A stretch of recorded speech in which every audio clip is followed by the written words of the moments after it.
안녕하세요. 믿고 맡기는 중고차 프로의 차프로입니다. 자, 오늘은 중고차 구입 후에 분쟁이 일어나는 그런 이유들에 대해서 좀 찾아보도록 하겠습니다.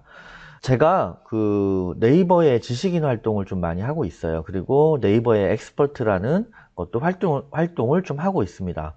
그리고 카페 활동도 좀 하고 있고요. 근데 많은 분들이 저한테 질문을 하세요.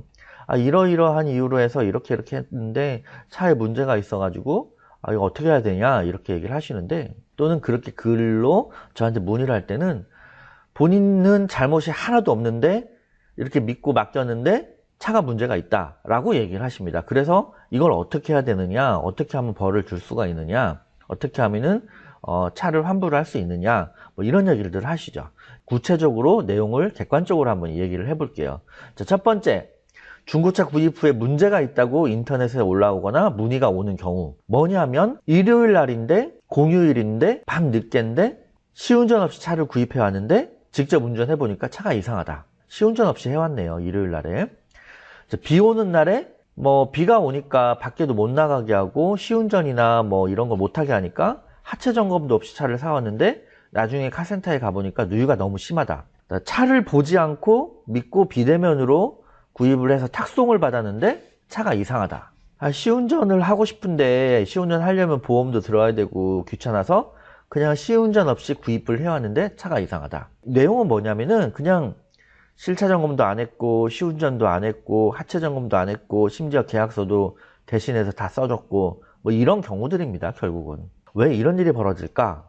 일단 차에 뭔가 문제가 있는데 팔아야 되는 사람은 있겠죠. 다 수리를 해서 팔아야 되니 이게 돈은 많이 들어가고, 이렇게 비대면으로 요청을 해오면은 아유 땡큐죠. 그런 분들한테 차를 파는 경우가 있을 수도 있겠죠.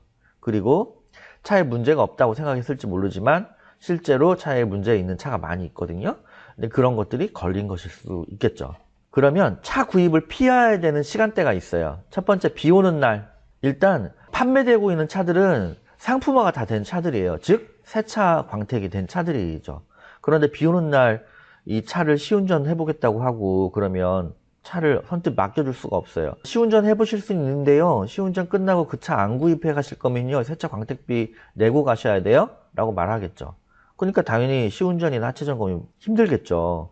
뭐 세차비도 뭐 10만원 이상에서 뭐 부르는 사람한테 30만원까지도 달라고 하는 사람도 있는데, 공휴일 날은 리프트가 있는 카센터가 문을 다 닫아요. 그러니까 당연히 하체 점검이 안 돼요. 근데 꼭 공휴일 날에 오시잖아요, 차 사러.